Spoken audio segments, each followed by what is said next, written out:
My daughter, listen to me carefully, because a mother's ears hear what the soil is whispering.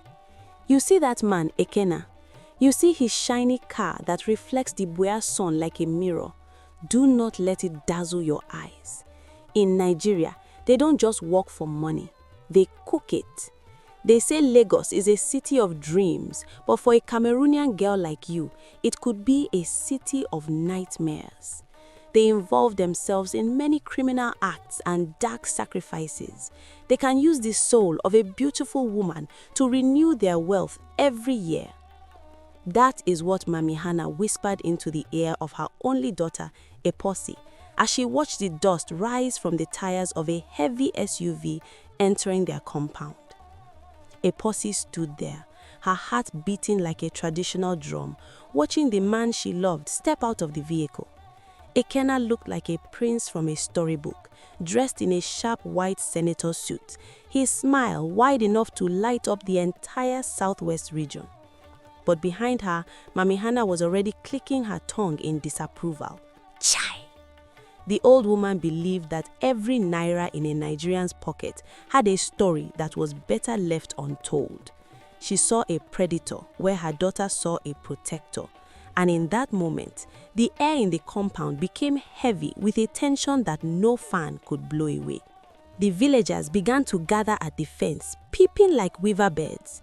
You know how it is when a stranger comes to marry a Bakosi rose.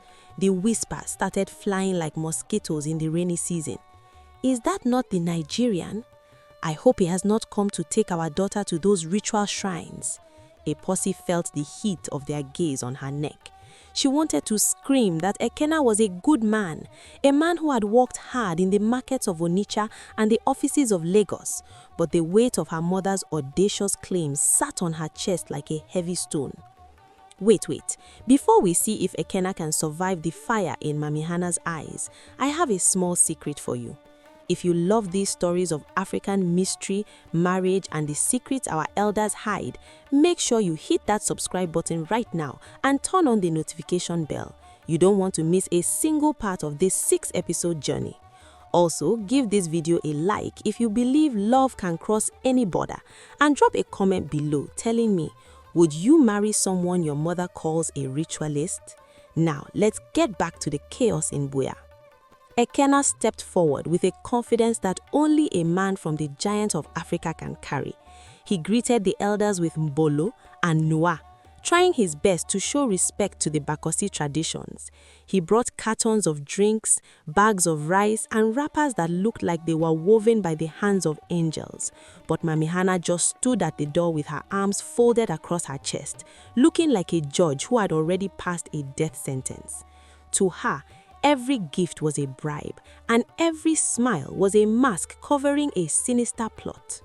The subject of our story, Eposi, tried to play the role of the perfect hostess, but her hands were shaking as she served the palm wine. She looked at Ekenna, searching for any sign that her mother's warnings were true. Was he really a money ritualist? Was his wealth blood money, as the rumors suggested? The thought made her stomach turn. But then she remembered the way he held her hand by the seaside in Limbe, promising her a life of peace.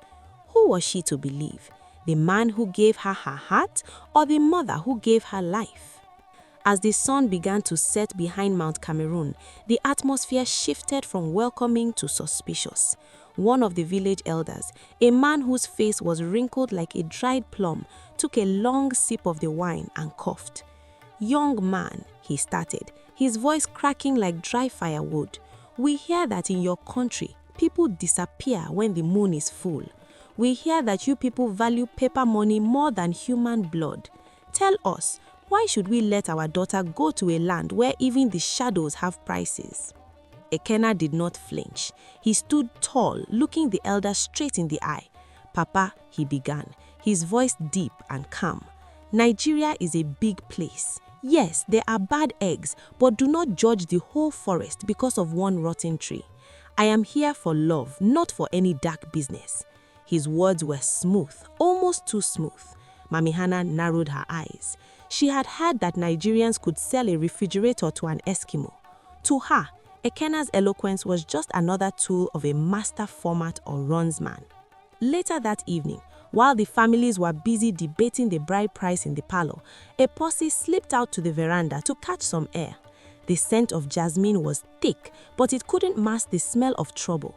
She saw Ekenna standing near this car, the moonlight catching the gold watch on his wrist. He didn't see her. He was staring at the dark forest line, his expression no longer joyful. He looked haunted. He looked like a man who was carrying a secret that was beginning to rot from the inside out. Suddenly, Ekenna's phone vibrated. He snatched it from his pocket as if it were a stinging insect. He looked around nervously, his eyes darting left and right like a thief in a crowded market. He didn't notice Eposi standing in the shadows of the pillars. He walked quickly toward the edge of the compound, where the light of the house couldn't reach him. Eposi's heart skipped a beat. Why was he hiding to take a call? If his business was clean, why was he acting like a man under surveillance? She followed him silently, her feet barely touching the grass. She reached the corner of the house and pressed her back against the cold bricks. She could hear his voice now. It was low, urgent, and filled with a fear she had never heard before. He wasn't speaking English or the broken pidgin they shared. He was speaking Igbo, his native tongue, but the tone was unmistakable. He was pleading. He was begging someone on the other end for more time and mercy. "I will have the balance soon," Ekenna whispered into the phone, his hand gripping the device so hard his knuckles turned white. "Please, don't involve the girl. She knows nothing about the deal. I am in her village now. Just give me 3 more days." Eposi felt the world spinning around her. The deal, the girl, was he talking about her? Was her mother right all along? Was she just a piece of a puzzle in a grand Nigerian scheme? Oh my God!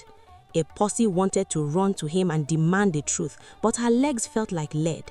She remembered a flashback just 2 weeks ago when her best friend's mother, Auntie Rose, had visited. Auntie Rose was always smiling, always bringing gifts, but she was the one who first planted the seed in Mami Hannah's head.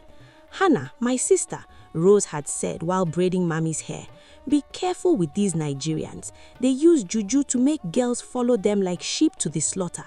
Look at my daughter. She is still here, but at least she is safe from those criminals." What Eposi didn't know was that Auntie Rose had a secret of her own. She was the architect of this chaos, a woman who couldn't stand to see Eposi fly while her own daughter crawled.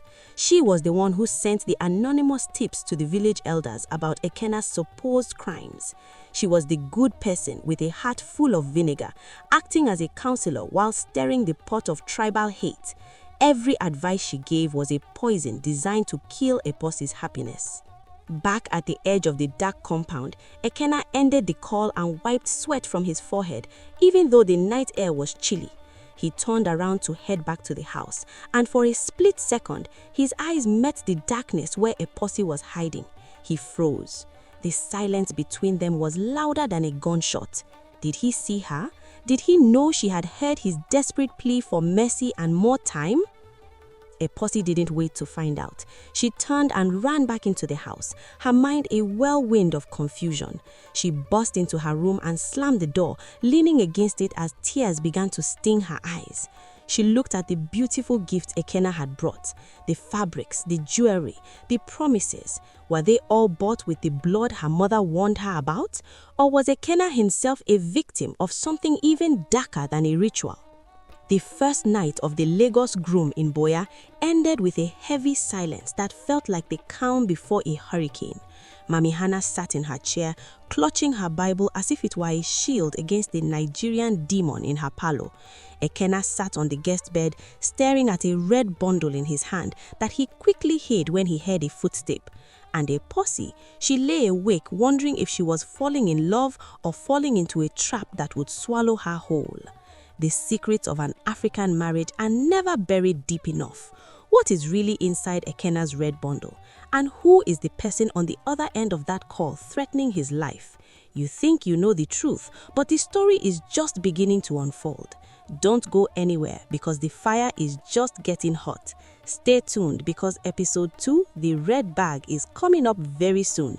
You won't believe what happens when the red bundle is finally opened.